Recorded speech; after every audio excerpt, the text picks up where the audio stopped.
સુરતમાં શ્રી નંદકિશોર આહિર સમાજ દ્વારા એકતા, સંસ્કાર અને યુવાનોના ઉચ્ચ ઘડતર થાય તે ચર્ચા સાથે સ્નેહમિલન સમારોહ યોજાયો હતો। સુરત શહેરમાં શ્રી નંદકિશોર આહિર સમાજ દ્વારા સમાજની એકતા, સંસ્કાર અને સર્વાંગી વિકાસને મજબૂત બનાવવાના હેતુથી ભવ્ય લોકાર્પણ અને સ્નેહમિલન કાર્યક્રમનું આયોજન કરવામાં આવ્યું હતું। એન્થમ સર્કલ પાસે આવેલ ખોડલ ફાર્મ ખાતે યોજાયેલા આ ઐતિહાસિક કાર્યક્રમમાં આહિર સમાજના લોકો ઉમટી પડ્યા હતા। અંદાજે 14,000થી વધુ સમાજ બંધુઓની ઉપસ્થિતિએ સમાજની સંગઠિત શક્તિ અને એકતાનું જીવંત દર્શન કરાવ્યું હતું। આ પ્રસંગે શ્રી નંદકિશોર આહિર સમાજ વાડીનું લોકાર્પણ પણ કરવામાં આવ્યું હતું, જે ભાવિ સમયમાં સમાજના ધાર્મિક, સામાજિક, શૈક્ષણિક અને સાંસ્કૃતિક કાર્યક્રમોનું કેન્દ્ર બનશે। આ વાડી માત્ર ઇમારત નહીં, પરંતુ સમાજની એકતા, ઓળખ અને આવતી પેઢીના ઘડતરનું પ્રતીક હોવાનું દાતાઓએ જણાવ્યું હતું। મારું નામ ગોવિંદભાઈ રામભાઈ વાઘમસી છે। નંદકિશોર આહિર સમાજમાં મારો ઉપપ્રમુખની જવાબદારી છે। અમે આમ તો સુરતની અંદર 50 વર્ષથી અહીં વસવાટ કરીએ છીએ, પરંતુ અમારી પોતાની કહી શકાય એવી વાડી નહોતી। પરંતુ અમારી ટીમે એવું નક્કી કર્યું કે આપણે એક વાડી હોવી જોઈએ અને એનો ઉપયોગ આપણે શૈક્ષણિક હેતુ માટે પણ કરી શકીએ, સાંસ્કૃતિક હેતુ માટે પણ કરી શકીએ અને સામાજિક એકતા માટે પણ કરી શકીએ। એટલા માટે વરાછા રોડ ઉપર પુણા ગામ વિસ્તારમાં અમે એક વાડીની જગ્યા રાખી અને 1 વર્ષની અંદર એક નાની પણ સુંદર વાડીનું નિર્માણ કર્યું, જેનું આજે લોકાર્પણ કરવા જઈ રહ્યા છીએ અને સમાજને અર્પણ કરીશું। કાર્યક્રમ દરમિયાન સમાજને વધુ સંગઠિત અને મજબૂત બનાવવા અંગે વિસ્તૃત ચર્ચાઓ કરવામાં આવી હતી। શ્રી નંદકિશોર આહિર સમાજ પોતાની પરંપરા, સંસ્કાર અને મૂલ્યોને જાળવી રાખી સમયની સાથે આગળ વધે તે માટે સૌને એક જૂથ થવાની અપીલ કરવામાં આવી હતી।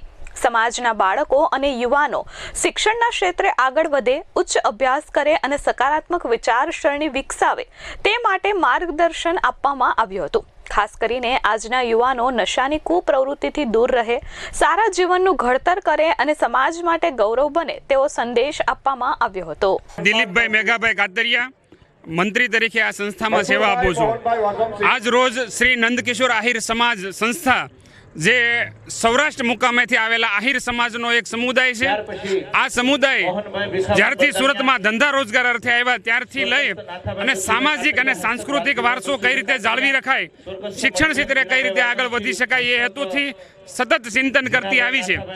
આ ચિંતનને એક રૂપ આપવા માટે સમાજ સંગઠિત થયો અને સમાજે એવી નક્કી કર્યું કે સમાજમાં સાંસ્કૃતિક વારસો અને શિક્ષણ માટે આપણે શું કરવું, તો એના માટે એમની જગ્યાની વ્યવસ્થા કઈ રીતે કરવી કે બાળકોને શિક્ષણમાં લાભદાયી થાય અને સમાજ એક સાથે મળે એવું સ્નેહ મિલન થાય, જેમાં આપણા ઉજ્જવળ ભવિષ્ય ધરાવતા બાળકો હોય અને એને બિરદાવી શકાય અને સાથે સાથે જેઓએ સરકારી ક્ષેત્રે આગળ વધ્યા છે એઓને પણ બિરદાવી શકાય। આ હેતુથી આજ રોજ 12,000થી 14,000 જેટલા લોકોનું અમે સ્નેહ મિલન સમારોહ ગોઠવ્યો છે। આ સ્નેહ મિલન સમારોહમાં ઘણા બધા દાતાઓએ આગળ દાન આપેલા હોય એમને બિરદાવવાના છે અને સાથે સાથે શિક્ષણ ક્ષેત્રે કઈ રીતે આગળ વધવાની એની વાત કરવાની છે અને સાંસ્કૃતિક વારસો જે અમારી આહિરની પરંપરા જળવાઈ રહે એ હેતુથી અમે કાર્યક્રમ કરી રહ્યા છીએ। અમારું 5મી વાર આ સ્નેહ મિલન થઈ રહ્યું છે। અમે 2-3 વર્ષે એકવાર કરતા હોઈએ, પણ આયોજન હંમેશા કાયમી નવું શીખવા માટે અને નવું જાણતા હોઈએ છીએ અને બાળકોને શીખવતા હોઈએ છીએ। આ પ્રસંગે શિક્ષણ ક્ષેત્રે ઉત્તમ પ્રદર્શન કરનાર સમાજના તેજસ્વી તારલાઓને સન્માનિત કરી તેમની મહેનતને બિરદાવવામાં આવી હતી। સાથે સાથે સમાજના વિકાસ માટે ઉદાર સહયોગ આપનાર દાતાઓનું પણ સન્માન કરવામાં આવ્યું હતું। સમગ્ર કાર્યક્રમ ભાઈચારા, આત્મીયતા અને ગૌરવભર્યા વાતાવરણમાં યોજાયો હતો અને શ્રી નંદકિશોર આહિર સમાજની એકતા, સંસ્કાર અને ઉજ્જવળ ભવિષ્યનો સંદેશ આપતો રહ્યો હતો।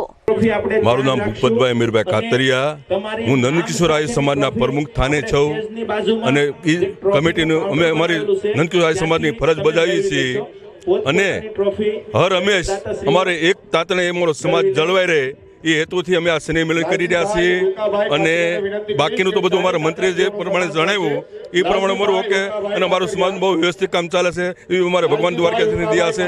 જય Dwarkadhish. Bureau report S24 news, Surat.